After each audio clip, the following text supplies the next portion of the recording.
Penjagaan kesihatan yang berkualiti adalah kunci utama dalam merealisasikan impian kehidupan setiap individu. Justru syarikat penyedia perkhidmatan kesihatan swasta, Kumpulan Medik Iman Sendirian Berhad KMI Healthcare menawarkan pelbagai perkhidmatan perubatan dalam usaha memperluas akses penjagaan kesihatan kepada rakyat Malaysia.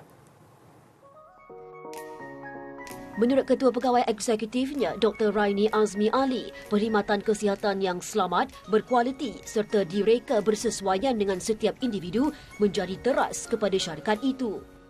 KMI Healthcare ini bukan sahaja menjadi penjaga kesihatan ataupun hospital untuk merawat, tapi kita juga hendak memulihkan pesakit. Ya, ataupun kalau bahasa Inggeris kita kata not only to treat but to heal.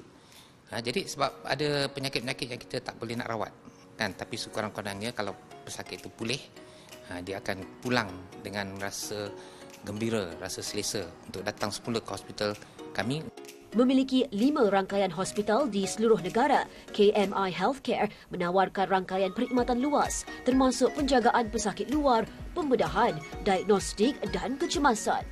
Hospital yang turut menerima beberapa pengiktirafan dari Healthcare Asia Awards 2025 itu juga mengetengahkan fasiliti tertentu bagi kemudahan pesakit dan pelawat beragama Islam. Kita ada pegawai agama yang akan membimbing untuk menunjuk ajar cara-cara untuk solat, untuk berwuduk, bertayamum dalam keadaan sakit itu. Dan kita ke arah sekarang ni hospital patuh syariah.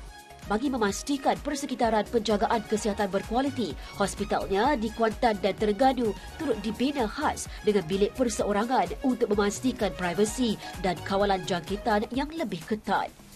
Mengangkat tema kesihatan menjamin impian, syarikat berkenaan juga bakal memperluas rangkaiannya di Bertam, Pulau Pinang dan Kemaman, Terengganu dengan pembinaan hospital baru.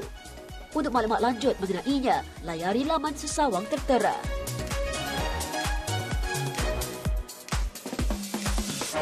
Dulu anak pakcik selalu